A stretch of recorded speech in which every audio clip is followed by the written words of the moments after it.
Shalom, kekasih Tuhan yang saya kasihi di dalam Tuhan Yesus. Hari ini kita akan membahas tentang bagaimana kita berbuat sesuatu yang benar-benar menguntungkan.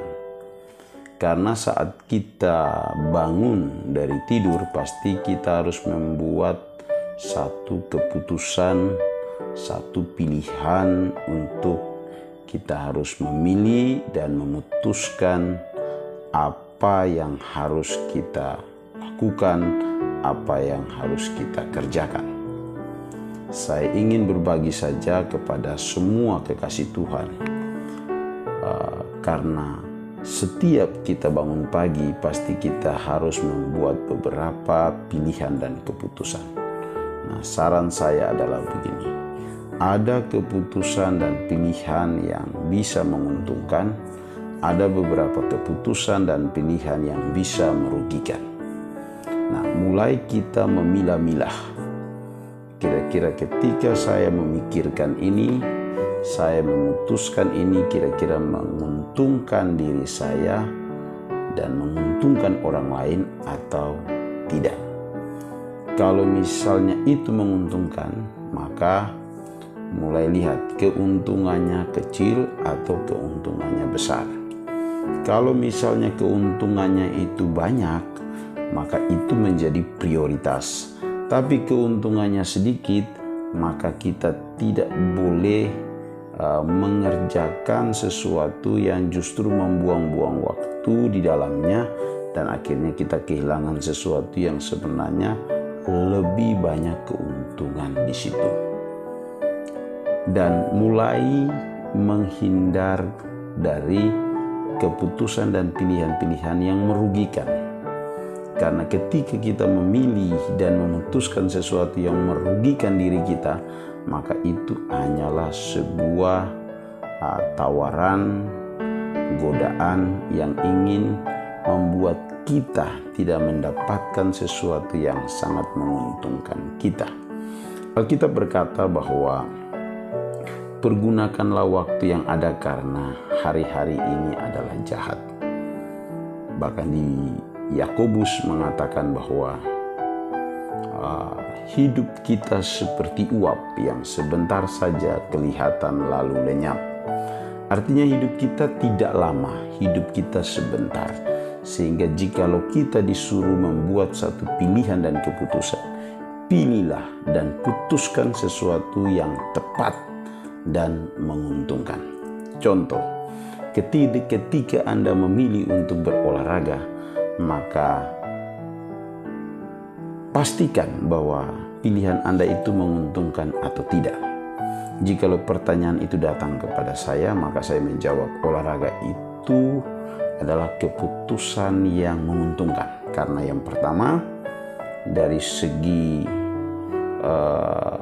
kesehatan memang sangat perlu sekali orang berolahraga. Efek sampingnya adalah tubuhnya sehat, segar bugar.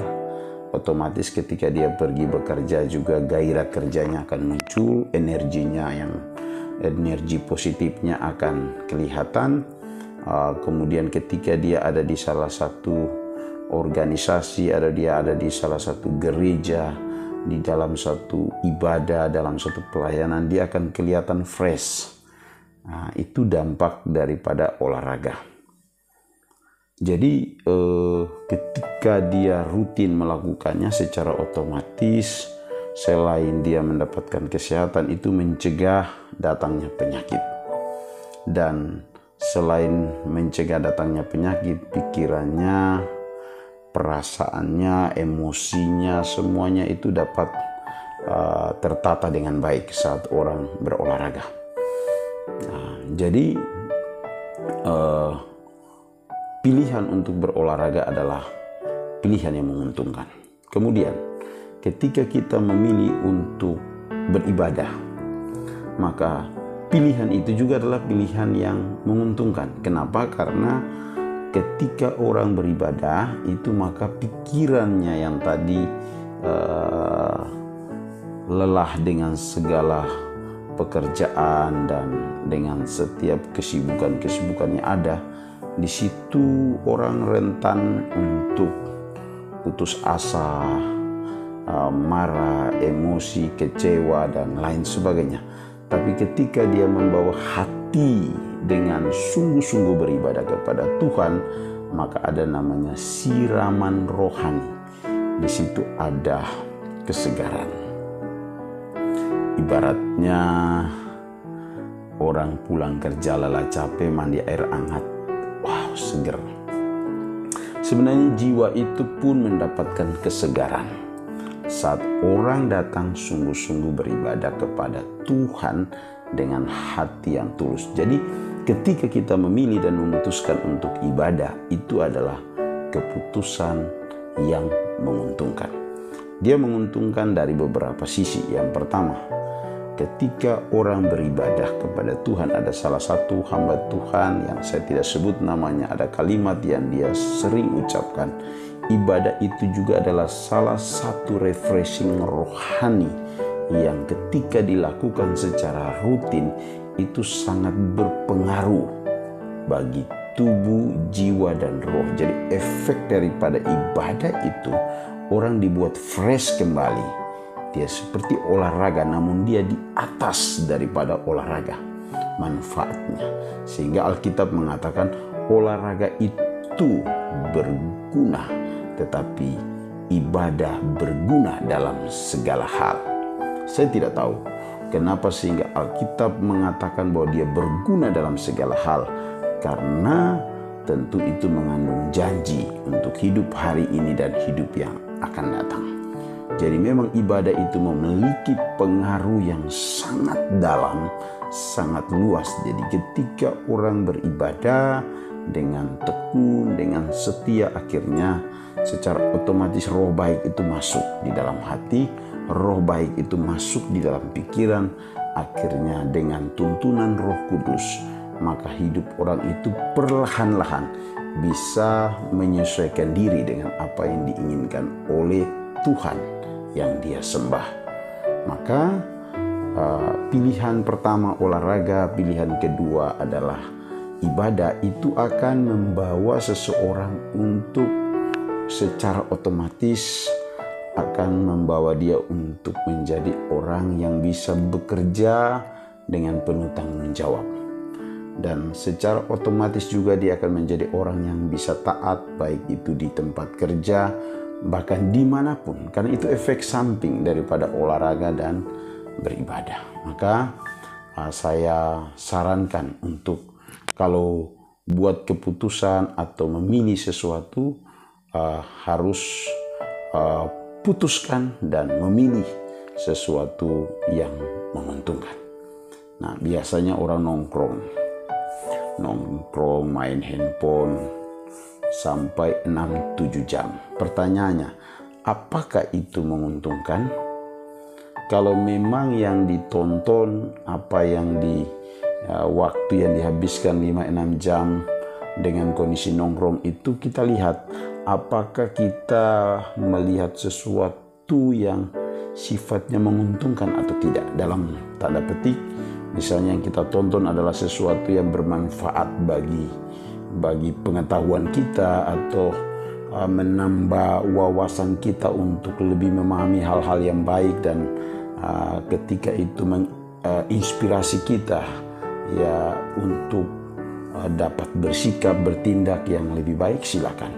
Kalau saya sih tidak melarang seseorang untuk mau berbuat ini dan itu kan haknya dia. Tetapi saya menekankan, misalnya dia kalau mau buka handphone, mau Facebook, WA, Instagram, atau mungkin mau lihat YouTube atau TikTok dan lain sebagainya, boleh-boleh saja.